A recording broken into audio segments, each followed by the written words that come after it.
And it's a miserable life. It's a miserable life. And that is that resistance, living your life in resistance. Things are not supposed to be the way they are today.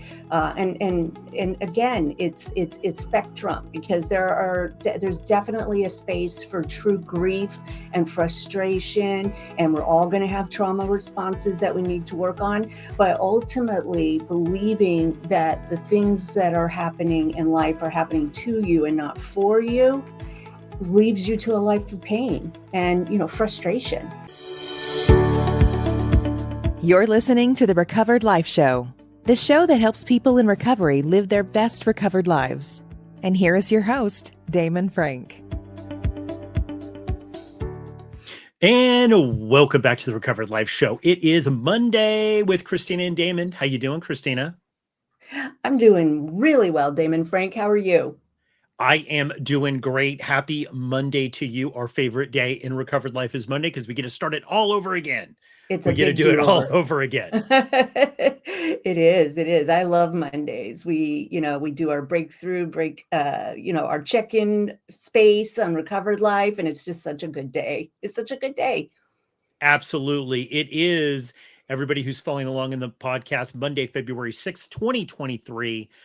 We've got a great topic. You and I were, this show's more about just you and I chatting about what's going on in our own lives and about subjects that we hear on the Recovered Life that we want to kind of go a little bit deeper on, but whatever forum we can't.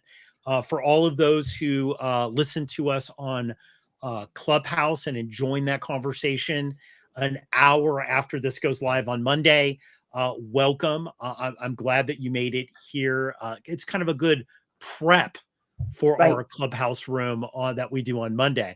But we're talking today about emotional sobriety. We hear about that a lot. What is emotional sobriety and how do you get it, Kristina? Go ahead, answer that in one sentence. No, it's impossible.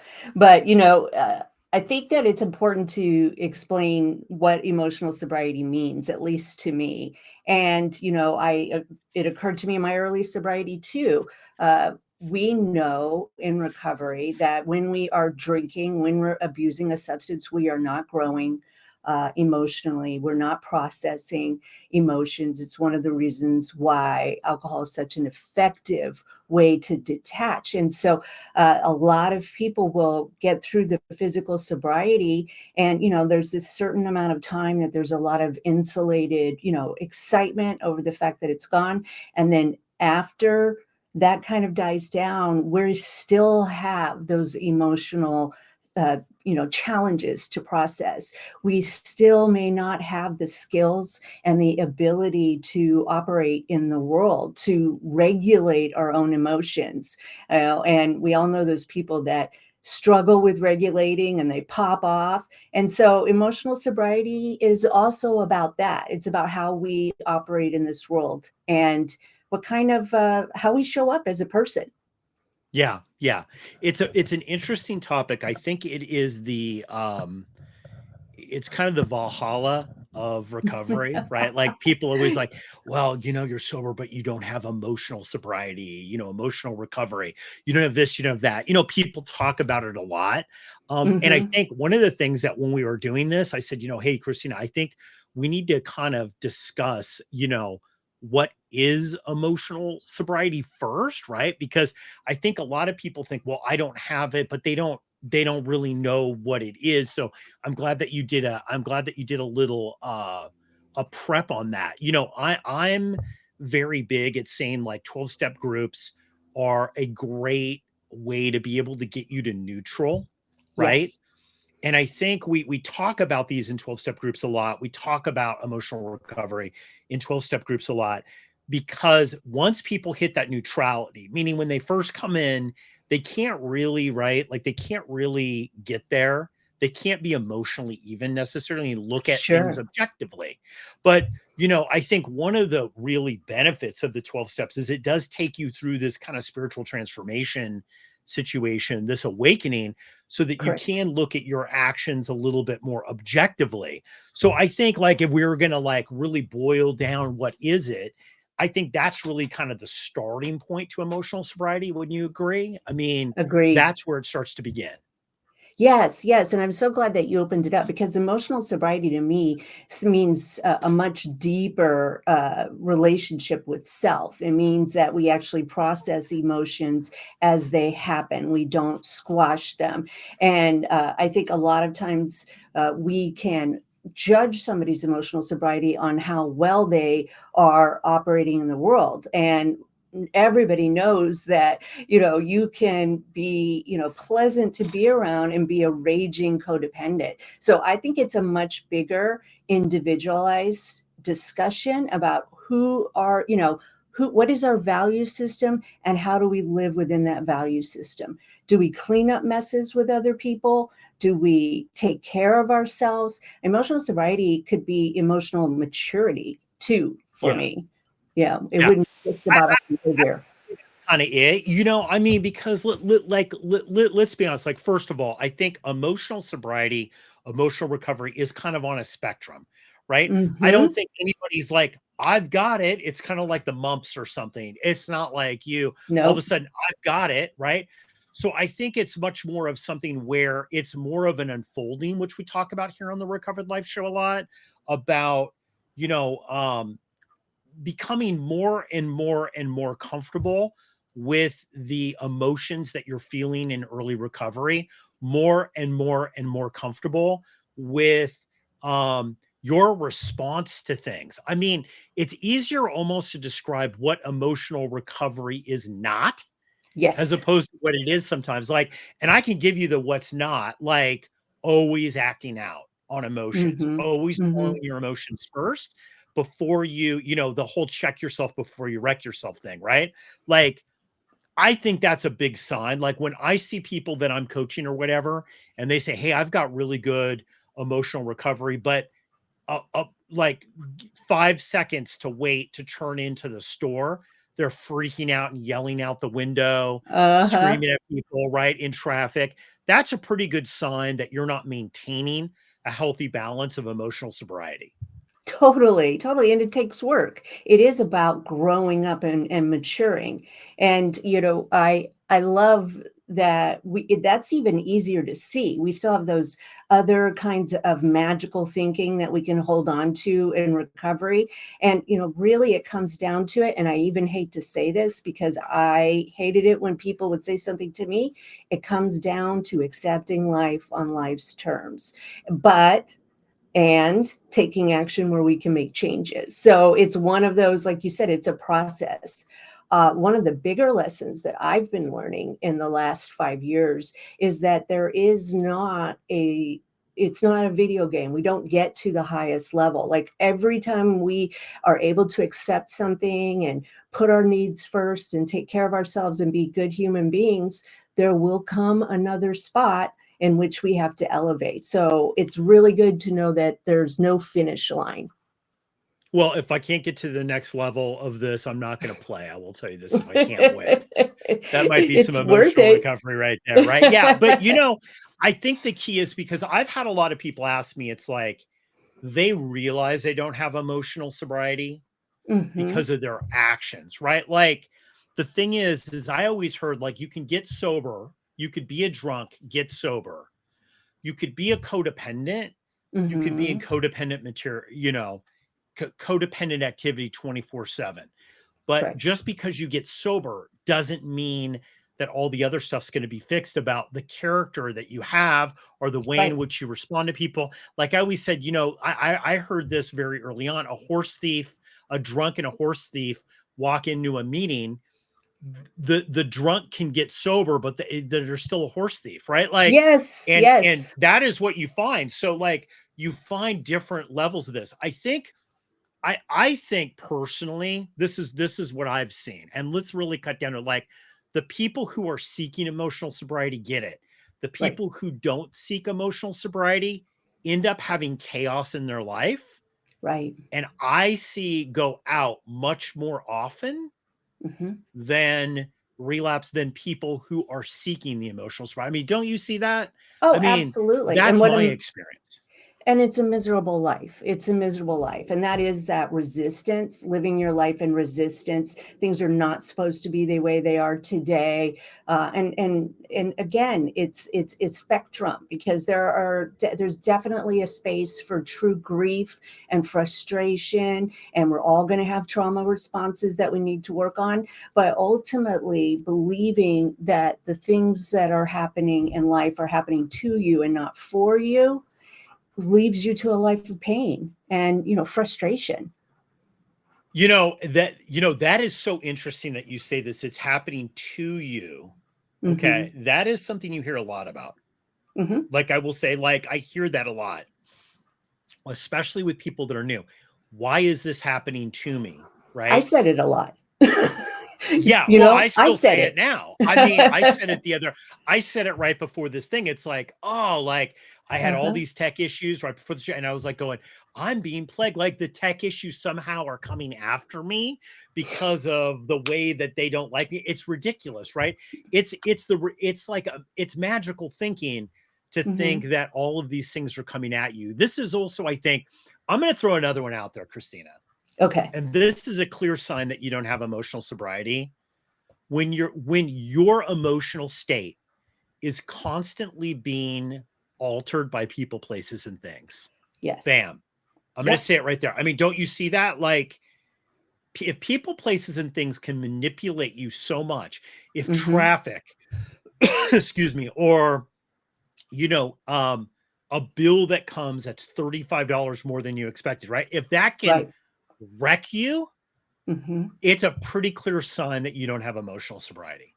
Right, right. If you're not in charge and thinking on purpose, that's one of the things about, when working with a coach, what we do on Recovered Life is that extra conversation that's giving people the right tools and the ability to grow through things. We're not saying if something terrible happens to you, you're not allowed to have a reaction. What we're saying is that you don't go and cause harm to yourself and others with your reaction. You have the tools to live through it and see it. And, pain is relative. Something that feels very, very painful for somebody might have been something I learned in the first grade, but it's still relative. And I mean, that's why we have to keep having these conversations. That's why I love Recovered Life, because we do have these conversations about this. I needed tools. I was the biggest victim in the world, and a legitimate traumatic events happened to me. But if I continue to stay in that mindset, I will be re-traumatizing myself, not the parents anymore. So it's good. I think one of the things, Kristina, that is a clear sign of emotional recovery, like emotional sobriety, and being able to have this is having the appropriate emotional response for what's going on with you.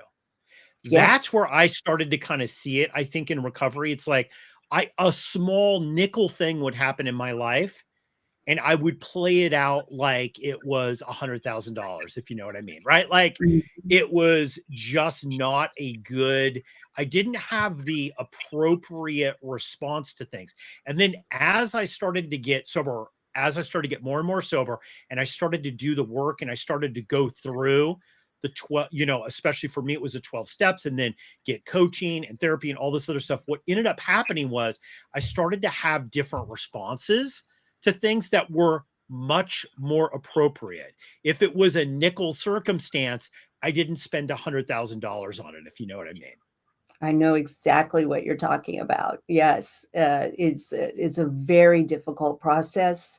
When I work with people, there is a degree of grieving. Of actually going through things. It's very interesting what we will do. We will deny something that really happened to us and hyper focus on something that is maybe littler or definitely littler, because we're still trying to deny what really happened to us. So it's a fine line. I think that that's great for you. I know it certainly has been great for me, and I learned that from other people modeling. They were so kind. They're like, yes, I'm sorry. Yes, that's not great.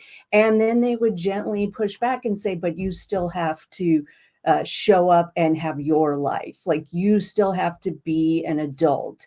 Yeah. You have the capability of being an adult, which was a really good thing for me to learn, because I didn't know that I could handle these things. And just being given that permission and perspective that I would make it through, so helpful. Well, they used to call these, I think the way in which that I got taught the emotional sobriety, I have to tell you, was I would have these severe reactions. I remember that I walked in once and I saw some people that were helping me in the whole process of getting sober. Mhm. And something had happened to me and it was so minor. I can't even Mhm. remember what it was. Like, somebody said something at my job, or I couldn't do it. It was like a not a big deal thing. I had such this massive response to it, right? And um the guy looked at me and said, "Hey, quality problem, quality Mm. problem, quality problem. Like, these are all quality problems you shouldn't be having." And you're right. It's the modeling. I saw other people, how they reacted to stuff. And I said, "Hey, let me try that on," because like, that's what I love about recovery and about recovered life is I could try things on. It's like, this doesn't fit me well. This fits me great. And what I did is I would try on other people's responses, honestly. I'd Really? try on other people's responses and I would say, like, you know what? Like, I like how this person handled this.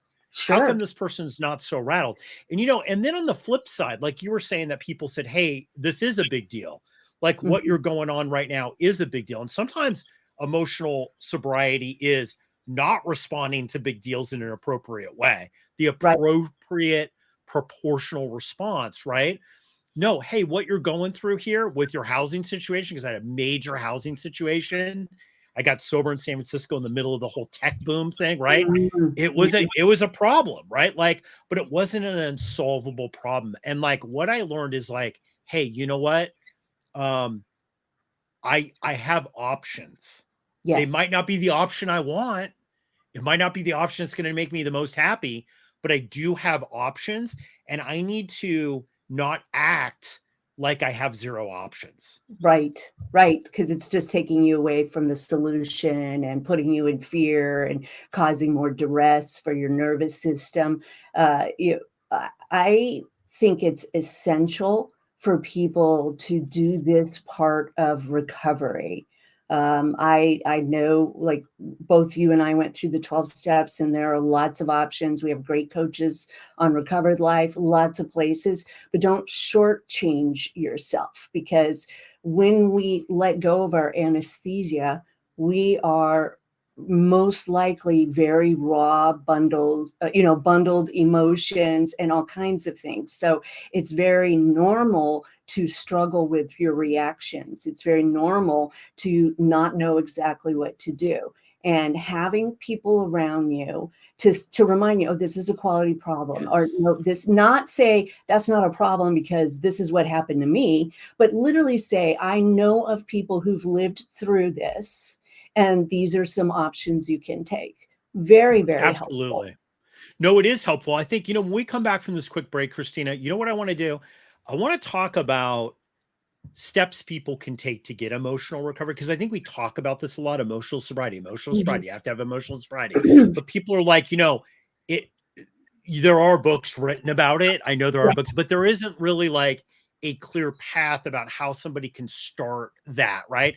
So when we come back, Christina and I are going to share our tips that we've used for ourselves and help other people with, to get that emotional sobriety. So we'll be back after this quick break.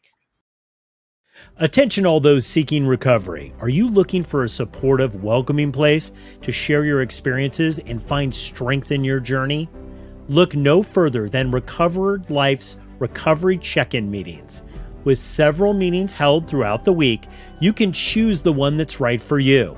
Moderated by top recovery coaches, these meetings are open to all avenues of addiction recovery and offer a powerful opportunity for personal growth through connection with others.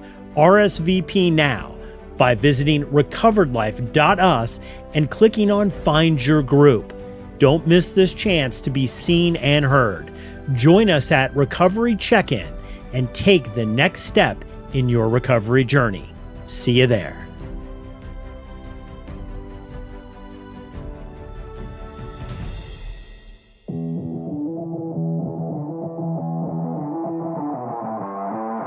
You're listening to the Recovered Life Show.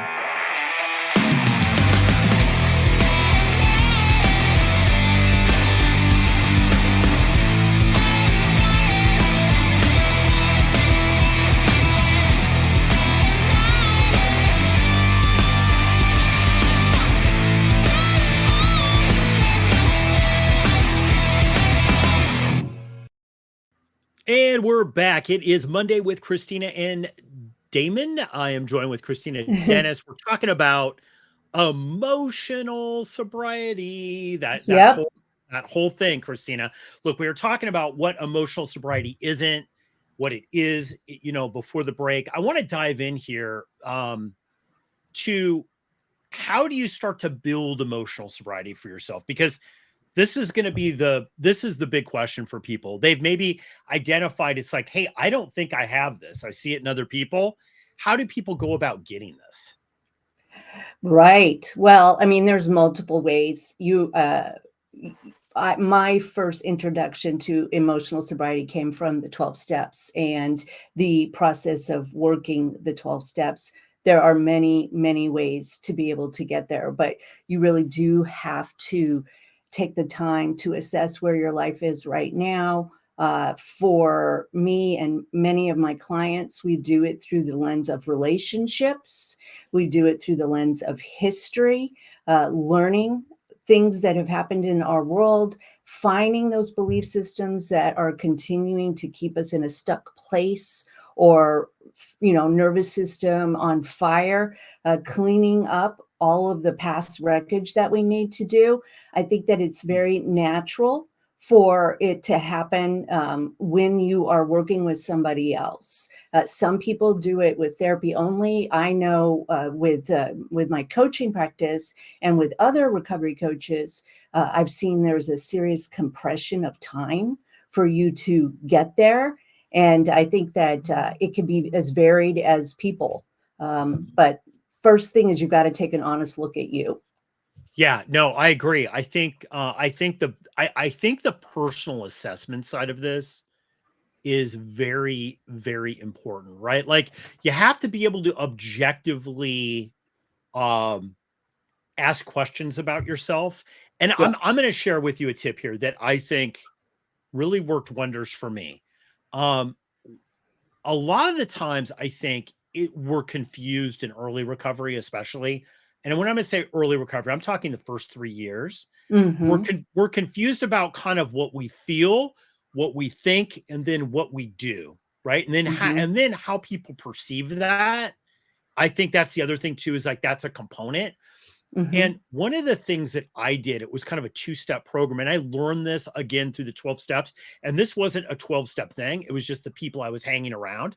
The first thing was to ask other people their opinion about what they thought of situations and how I should respond. And this was key, Kristina, because it gave me a gauge. And I built up, and people do this in business, and I've done this in business before, but I built up I almost want to say an artificial intelligence, because that's hot right now, an AI trained Mm-hmm. team Mm-hmm. of people that I kind of understood what their response would be because I modeled them, right? I Yes. modeled them. So there were 3 people. One of the guys was Kevin. Shout out to Kevin because I know he listens to the podcast. I said, so when I then had a situation, I said, well, what would Kevin do in this situation? Mm-hmm. Right? What would this person, what would my friend Bob do in this situation? What would how would they respond? And that that was a gateway for me, honestly. That was a game changer because it gave me new ways to think about it. And then the only thing I needed to pick up was that pause button. Being able to hit the Yes. pause button before I did it to be able to ask the question, how should I react here? Right. And what was interesting is when I tried on a couple of these, honestly, it wasn't normal at first. Like I remember No. like somebody yelled at me and my response was basically to just go tell them what they should do with themselves. And I Right. said, hey, what would Kevin do? And he's like, you know what? He'd chill a bit. And then he'd like look at the perspective and said, maybe the guy had a bad day. Is this really like, do I really need to hit hate with hate? Can't I just give Mhm. this person a pass? People have given me a pass. Why can't I get right? And what happened was, is certain things started just become comfortable for me. And I was like, you know what? I just acted as if until it actually happened. I love that. I love that. I same exact thing in my experience. And I've been told from the reverse side, right? I've had many clients and people who have, interacted say, all I thought of it is what would Kristina do and what would she say? And funny enough, sometimes what Kristina would do was set a boundary and stand up for herself. So it isn't always about accepting bad behavior from other people. It's about having that courage and believing that I'm worthy. And we get that from other people in recovery, I believe. That's the first place, at least for me in my experience, 25 years, that was the first place that actually somebody seemed to understand the things I did. And then also explain to me, or share with me the different solutions, because I was in a miserable place. I didn't know how to help myself. I didn't know how to live the life that I had gotten myself into without the booze. And you took the booze away, I still had to live my life. So emotional sobriety was nothing I could avoid. I had to do it. And this is why I also believe too, Christina, is that I don't think people just like, I have emotional sobriety. No. It, and this is the myth behind it. I think there's a lot of myth between that. There's a group of people that you hang out with, they all have emotional sobriety, and there's a group of people that don't have emotional sobriety. Look, I know people who I have varying degrees of emotional sobriety regarding certain things. Like, Mhm. and I have friends that do as well. Like, I have friends like on the friendship and personal relationship are a 10 at emotional Mhm. sobriety, but on the money perspective are a 2, Right. right?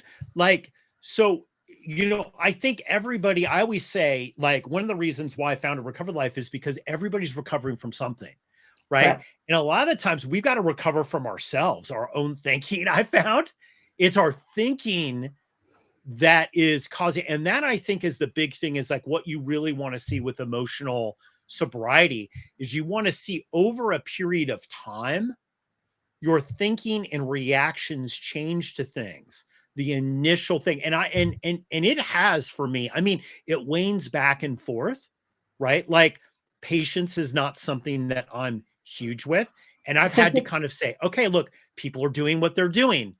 They're not thinking about me in traffic. Mhm. Leave Mhm. earlier if that's something you can control. Like, you're this is an overreaction to what's actually going on. You're 5 minutes late to the grocery store. No one's meeting you there. No one's Right. going to die. You know what I mean? Like, chill out. Like, it's like you have to practice emotional sobriety. It's not like you obtain it and then you've got it forever. Right, and I think you're really specifically talking about the language and the communication process and how we are communicating with ourselves. We talk to ourselves all day long, and this is around taking agency of your thoughts and taking that responsibility for directing your thinking. I mean, all of it returns power to us and helps us separate from our ego, from our reactions, from what the world is saying that we should do. And it is a spectrum. And I do believe sometimes, and this was my experience in 12 steps, and I've heard from others that there was this idea that if they finished them, then they had arrived. And of course, we want people to finish them. We're encouraged to finish them. I think that's a great thing. But understanding that we're going to have to go back and study this area. When I started, when I stopped drinking and started living life without anesthesia, that is when those areas showed up. And I would do really well in one area, and then I needed to go work on another area. And there's Yeah. plenty of help in all of those. Yeah. I mean, where do you still feel that you're working on emotional sobriety in your life? Like, what Absolutely. are those areas? Like, For sure. I had an instance just 2 weeks ago where I got a switch in some prescription medication and I didn't call the doctor to question it, and then happened to be talking to them a week later and found out that was a mistake the pharmacist made.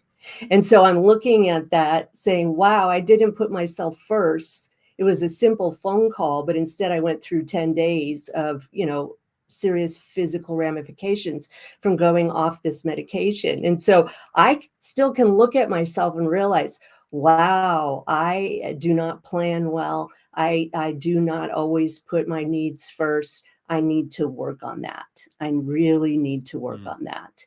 And, mindset over a lot of different things, getting caught up in relationship drama and forgetting that I volunteered to get caught up in it. Those are certainly things I need to, continue to work on. How about you? Love that. Love that. Yeah, okay. So relationship drama, I gave up. I retired Mhm. that.